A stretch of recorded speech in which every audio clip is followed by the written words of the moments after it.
Namaskaram, ഞാൻ Asha Mathew.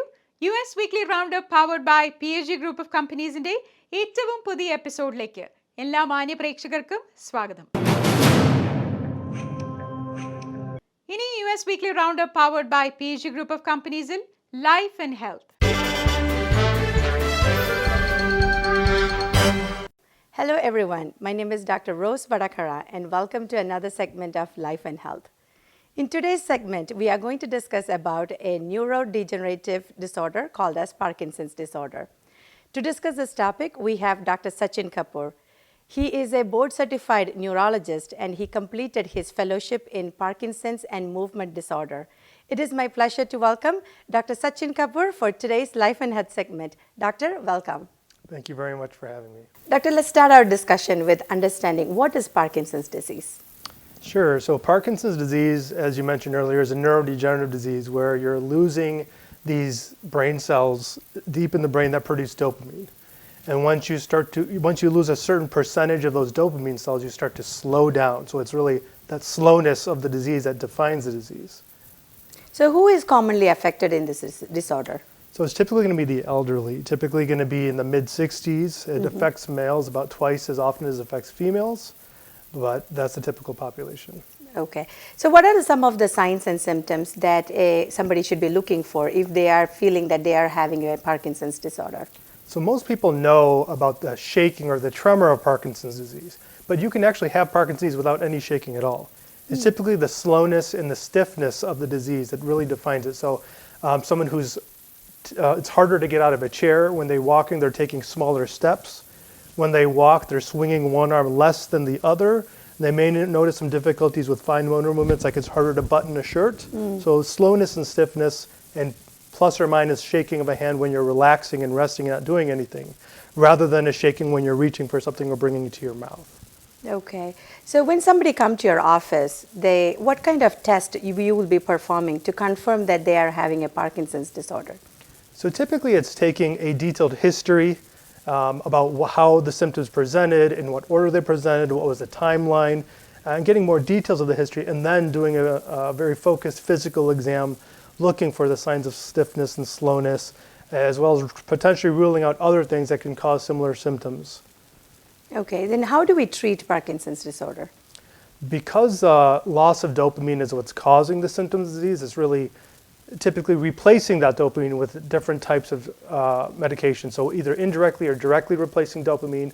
But there are a handful of non-dopamine medications as well. So we have plenty of options for medications. Can you describe the medications, like what kind of medication you will be prescribing them? So the gold standard medication that's almost every Parkinson patient will be on at some point is the one called carbidopa-levodopa. It's that levodopa portion of that medication that when it gets to the brain, it gets converted to actual dopamine, which is why it's a more powerful medication that works well for these patients. Doctor, when do you consider surgery for these patients? Well, as Parkinson's disease progresses, the medication you can consider becoming less effective over time, where the patient has to start taking more of the medication because it's not working as well. And we call these the motor fluctuations of disease, where how well the medication works becomes less predictable. And when it gets to the point where the medication is just not able to catch up with the symptoms, considering something like a surgical option would be there. Can you specify what kind of surgical options are out there for our viewers? Sure. Well, there are a couple different surgical options. One's less invasive than the other. The less invasive option is something called duopa, where a PEG tube is placed in the stomach and goes to the small intestines. And we're able to give a gel version of the levodopa directly into the small intestines where it's absorbed and where it gets to the brain. The other form is something called deep brain stimulation, where there are electrodes placed deep into the brain into one of two locations. And those electrodes are connected to a battery, and the battery is turned on, and that stimulation relieves the symptoms of the disease. So how do you determine which one is better for each patient? Like, is it DBS or is it duopa? How do you know? So it depends. It depends how old the patient is, whether they're experiencing any cognitive impairment or memory issues. It depends on the amount of medication they're on. So there's a variety of different factors. But if a patient is having memory issues, DBS is not a good option because it could potentially worsen memory issues. But that's one of the different factors. But with every patient, it's a discussion. Some patients, Duopa may be better for them, but they don't like, there may be a stigma attached to having a tube in your belly. So there's different factors from my perspective as well as the patient's perspective, which one may be better for them. All right. Thank you so much for answering all the questions. I hope this session was very informative and helpful for all our viewers. Thank you so much again, Doctor, for joining with us in Life and Health. This is great. Thanks for having me. US Weekly Roundup powered by PHG Group of Companies ന്റെ ഈ episode ഇവിടെ പൂർത്തിയാകുന്നു. നിങ്ങളുടെ അഭിപ്രായങ്ങളും നിർദ്ദേശങ്ങളും ദയവായി Asianet US Weekly Roundupന്റെ Facebook പേജിലൂടെയോ asianetusnews@gmail.com എന്ന ഇമെയിലിലൂടെയോ 7324299529 എന്ന വാട്സാപ്പ് നമ്പറിലൂടെയോ അറിയിക്കുക.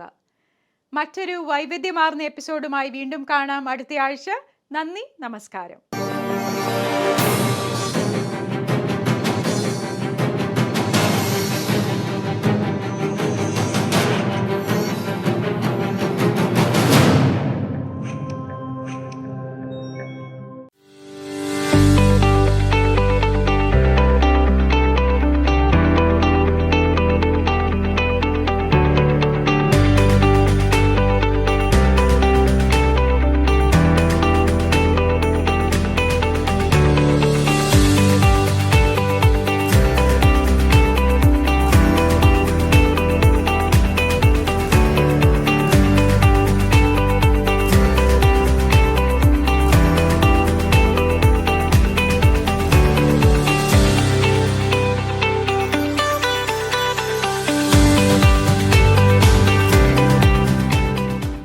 Griffey's Law Firm, Chicago. Trusted name for work injuries and personal injury cases, wrongful death cases and much more. Ensuring aggressive financial results. Attorney Stephen Griffey's. Serious lawyer for serious cases. We want a long-term relationship with you. Call us 312-855-0511. Griffey's Law Firm Limited. www.griffeyslaw.com. Citywide Mortgage of America Corp. Mortgage experts serving Illinois, Florida, and California. Committed to provide high-quality home loans, lowest mortgage rates in the market. Specialized services for first-time home buyers. Conventional, FHA, VA loans, and jumbo loans. Refinance and cash-out refinance. Home loan experts dedicated to making sure your home purchase or refinance experience is top-notch. We deliver what we promise. Visit www.citywidema.com.